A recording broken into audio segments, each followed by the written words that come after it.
Forgive everyone. इसका मतलब है कि सबको माफ़ कर दें। माफ़ करने का मकसद ये नहीं होता कि आप दूसरे की गलती को या किसी उसको जो है वो आप एक्सेप्ट कर रहे हैं। जब आप किसी को माफ़ करते हैं, इसका मकसद ये होता है कि सबसे पहले आप अपने आप को आप जो है वो हील कर रहे होते हैं। फॉरगिवनेस का मतलब ये नहीं होता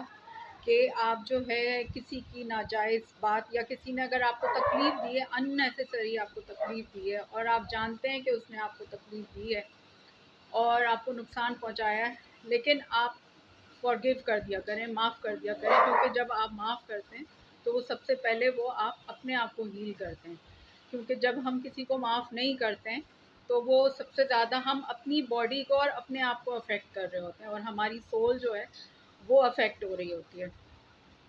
और लोगों को फॉरगिव करने का मकसद ये होता है कि इसका मकसद ये नहीं है कि जिन्होंने आपको नुकसान पहुंचाया तो आप उनको अपनी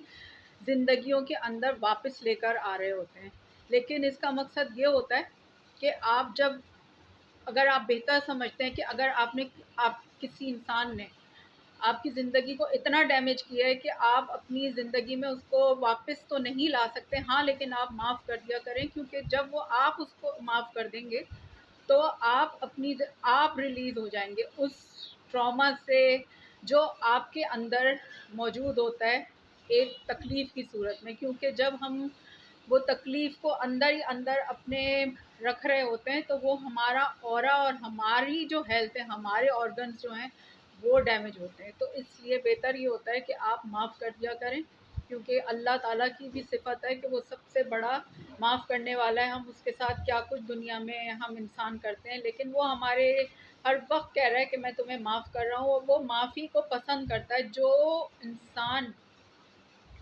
माफ़ी नहीं मांगता अल्लाह के आगे, अपने आप को सरेंडर नहीं करता, इसका मतलब है कि वो अल्लाह की नाराज़गी का बाइस होता है। क्योंकि अल्लाह ताला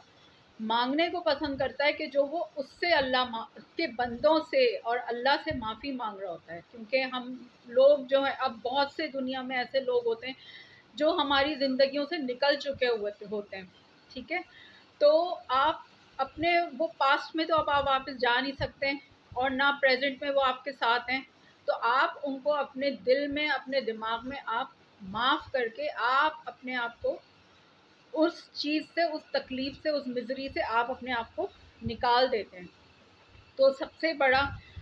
जो ये है, क्योंकि जब हम अपना वो एक स्पेस खाली होता है, जैसे हमारे मोबाइल की भी मेमोरी होती है, जब वो फुल हो जाती है तो हम उसको खाली करते हैं। तो इसी तरह हमारा जो दिमाग है, हमारे जो ऑर्गन्स हैं, हमारा दिमाग, जब तक हम उन नेगेटिव थॉट्स को अपने दिमाग में से नहीं निकालेंगे और ये सोचें कि वो एक एक्सपीरियंस जो हमारी ज़िंदगी का था वो गुड था या बैड था। हर चीज़ से इंसान सीखता है, क्योंकि कोई भी चीज़ परमानेंट नहीं होती, ना खुशी परमानेंट होती है, ना तकलीफ़ परमानेंट होती है। हर चीज़ का एक टाइम होता है, क्योंकि जैसे अल्लाह ताला कहता है ना कि हर मुश्किल के बाद आसानी है। हाँ, हाँ, हर मुश्किल के बाद एक आसानी है। और तो इसीलिए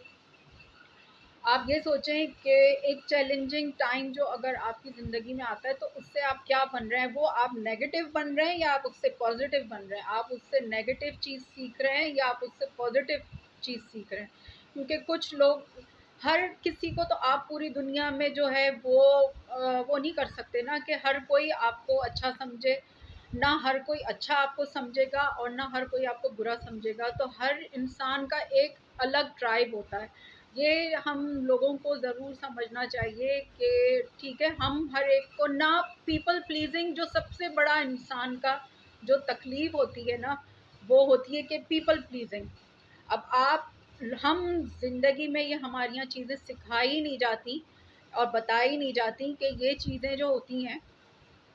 जो जो हम दुनिया को कर रहे होते हैं, हम अच्छे कपड़े पहन रहे हैं, अच्छा खाना खा रहे हैं, अच्छा घर बना रहे हैं,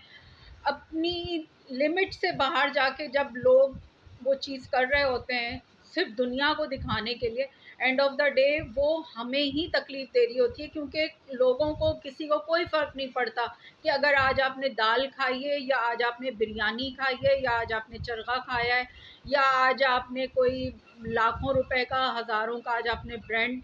यूज़ किया। उससे क्या मकसद होता है कि वो सिर्फ एक रिजेंटमेंट, एक हसद की एनर्जी, और एक आप अंदर से वो इंसान भी, जैसे जिनके बहुत लाखों में फॉलोअर्स हो जाते हैं, अब अगर वो भी चीज़ जो होती है ना, वो भी आपको एक तकलीफ़ में डाल देती है, क्योंकि आप रोज़ एक्सपेक्ट कर रहे होते हैं। आप लोगों से एक्सपेक्ट करना छोड़ दें, आप जितना लोगों से उम्मीदें लगाएंगे वही चीज़ आपको तकलीफ़ बनती चली जाएगी। और स्पेशली ये जो एक्सपेक्टेशन होती है, ये मैरिड लाइफ में और मैरिटल जो इंसान की ज़िंदगी होती है उसमें, जैसे हस्बैंड वाइफ से एक्सपेक्ट कर रहा होता है, वाइफ हस्बैंड से एक्सपेक्ट कर रही होती है, क्योंकि लोग शादियां क्यों करते हैं? शादियां इंसान इसीलिए करता है कि वो समझता है कि वो शादी हम कर लेंगे तो हम कंप्लीट हो जाएंगे। बट आज का ज़माना आज से पहले वाला वो दौर नहीं है। लोग आजकल जब शादियां भी लोग करें, तो मैं कहती हूँ कि लोगों को ये ज़रूर सोचना चाहिए कि वो एक रिलेशनशिप में जो जा रहे हैं, तो वो अपने आप से पूछें कि वो इससे क्या हासिल करना चाहते हैं, कि अपनी ज़िंदगी उनकी उससे अच्छी बन रही है, या वो एक मिजरी वाली ज़िंदगी सिर्फ गुजार रहे हैं। क्योंकि अल्लाह ने ये जो हमें ज़िंदगी दी होती है, ये हमें उसने ज़ाया करने के लिए नहीं दी कि हम गलत रिलेशंस में रह के अपनी पूरी ज़िंदगियां गुजार दें। बहुत से मर्द होते हैं, बहुत सी औरतें होती हैं, बहुत सी लड़कियां होती हैं, बहुत से लड़के होते हैं, वो गलत रिश्तों में अपनी पूरी ज़िंदगियां गुजार देते हैं, और वो रियलाइज़ ही नहीं करते कि अल्लाह ताला ने तो ज़िंदगी बहुत कीमती बनाई है, और वो ऐसे ही ज़ाया होने के लिए तो उसने हमें भेजा नहीं था